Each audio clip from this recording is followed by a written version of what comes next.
Hey everyone, Tracy Taylor here from Taylor Made Transformations.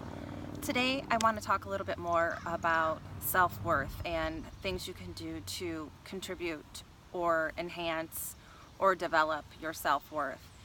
Last time we talked a bit about how food is a component of self-worth, and today I'd like to talk a little bit about how exercise is a component of self-worth. And not only is exercise a component of self-worth, but it truly helps with mental pain and overcoming a lot of mental issues and things that are holding us back mentally. And I'll show you in how that connects here in a minute. But I am a big believer in exercise, and I feel that exercise should be something you truly enjoy. So I'm not here to tell you what exercise to do. You need to figure that one out on your own. I would advise anyone who's not currently exercising to try out several exercises. Maybe you had something that you enjoyed as a child, or maybe you have a friend that's doing something and you can take a class or something with them. I am not a class person. I generally don't exercise in classes, but I do a few as far as for boxing. But it really, finding the exercise that's perfect for you is going to take time.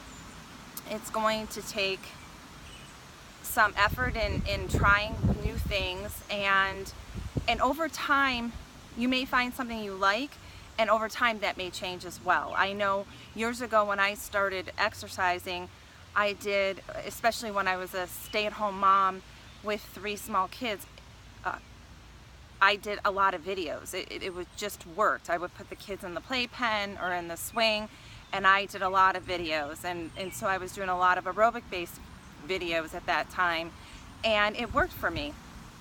It fit my life. I enjoyed it. And then years later, when I became very sick, both physically first and then mentally, because of the constant pain that I was in, I did yoga, and at the time that was perfect for me. It was very fulfilling. It solved my need to exercise on a spiritual and physical level, and it just worked. Years later, I began to run, and for a long time I ran almost daily for years, and then running kind of got boring, and I still love to run, but I picked up boxing, and then later on picked up weightlifting. And so right now those are my 3 modes of exercise: running, boxing, and weightlifting, and because they're what I enjoy. But that's going to be different for every person. There's cycling, there is walking, hiking, aerobics, Zumba. There's a million modes of exercise, and it's just really finding what works for you. I also don't advocate going into this 110%. I mean, you really should give it your full force effort, but don't overdo it. If you've never ran, you're not going to go out and run 3 miles. When I first started running, I lived in a development where there was quite a bit of space in the yards, but I would run from mailbox to one mailbox, then I would walk to the next, run to the next. So these are things that you have to build up in steps. So I'm not here to try to make anybody feel like they need to go out and run a marathon tomorrow. What I'm saying is, any commitment you give to exercise, especially if it's 0 in your life right now, and you add 1 or 2 days a week, is a huge improvement. So do it in baby steps if you need to, if that's what works for you better. I find that it works for most people better because it's a gradual building of working it into your life and making it a habit and a commitment. I find the people that do best with sticking to exercise long term are people who simply build it into their lifestyle. They are people who they find what time of the day works best for them, whether it's before work, after work, mid-afternoon. It really depends on what fits your lifestyle. and they do it around that same time every day, and no ifs, ands, or buts about it. It's like work or anything else that they have to do. It has to be done, and they do it. But they also enjoy it.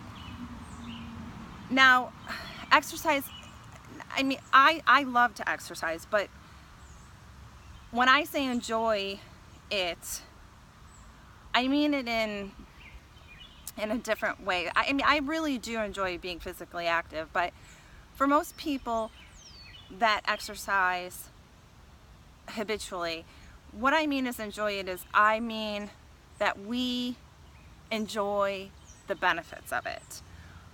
We enjoy the feeling of accomplishment that we get from doing it. There are days that I wake up and I don't want to go to the gym. As much as I've worked out over the years, there are days I wake up and I just don't want to do it. But I force myself to do it because I know that at the end of the day, I will be upset with myself for failing to meet that commitment to myself. And so that's the difference between sticking with a program and not sticking with one. I know that exercise for me, and I have seen for many clients, because as I said, I started off doing strictly health coaching before I started to do an encompassing life coaching practice. But I find that, obviously we all know the physical, the mental, the spiritual, they're all connected. And that's kind of how I came to life coaching, because sure, you can work on health, but if you're not working on personal growth and you're not working on the spiritual aspect, you have pieces that are missing. And so the health, you can never get 100% on one area if you give it entire attention and you don't give it other areas attention. So that's kind of how I came to doing life coaching, as well as I have a successful business and people wanted to know how I did it. So all of those areas are encompassing life coaching. But exercise, as we all know, we've all seen studies, it decreases depression, anxiety, increases self-esteem. And how I have found with myself personally and with many clients over the years is that it does a lot for your self-worth, because you end up proving to yourself that you can accomplish something that you didn't think you could. For instance, with weightlifting, over time you're able to put more and more weight on the bar as your body gets stronger. And it's a huge encouragement to self-esteem. Same with running. When I first started running, as I said, I wasn't able to run far. I was only able to do one mailbox. Then over time I went 2 or 3, until eventually I got to where I could run 3 miles, something I thought I could never do. And then I started doing half marathons, and each time my distance or my time would get a little bit better, it was a huge pat on my own back, because I proved to myself that I could do something that I never thought I could do. I used to smoke 2 packs of cigarettes a day, and I never thought I could be a runner. But I proved to myself that I was. And I remember my feeling when I completed my first half marathon, something that I didn't think I could ever do. And it was a huge, huge mental breakthrough for me in self-worth as well, because I proved to myself that I could do something that I never thought I could do. And it wasn't just an exercise, it related to so much of my life. Because what happens is, I mean, most of us, like I said, don't really want to exercise. It hurts. But if you push yourself through that pain, no matter what it is, whether it's lifting or running or cycling, there's always some kind of pain, or you're pushing yourself past a previous limits. And over time, your body physically gets stronger and more capable of doing more than it was before. And in time, It takes a while, but in time your mental state does the same thing. It catches up to what your body has overcome. So your mind is able to push through pain too. And you get the mental gains as well as the physical gains of being able to manage and endure an emotional suffering. So if you go through a crisis or you have some kind of mental problem, or you're having a relationship issue, or you lose someone, I know that it's kind of a hard thing to understand, or it really may be put into words, but exercise does help you physically and mentally. I also noticed that people who exercise regularly have far less stress and are way less anxious than most people. Sorry, these bugs are just driving me crazy. I do like to film these videos outside, but at this time of the day, these insects are really eating me alive. But so it's that connection with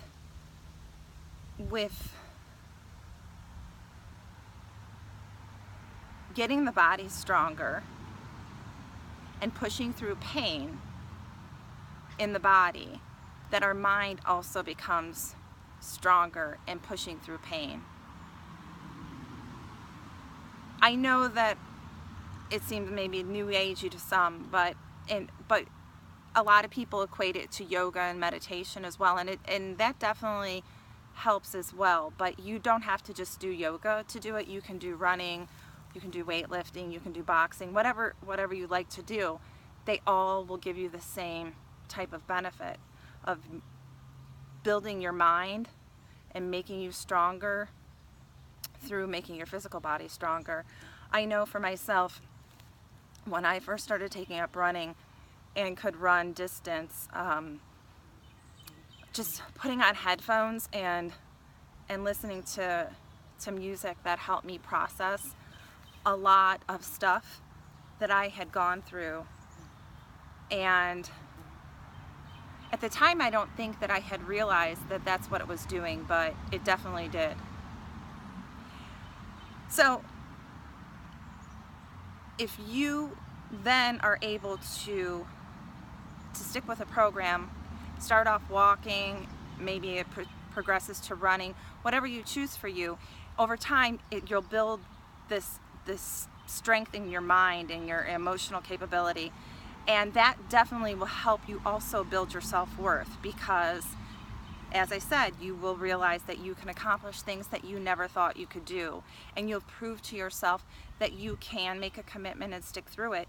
And all of these things help you develop your self-worth. And in alignment with the food issue, that pretty much takes care of the whole physical body issue, and then you're also simultaneously making your mind stronger as well, and it will increase your self-worth by a large amount. And over the next coming videos, we'll talk some more about how meditations and affirmations do that as well.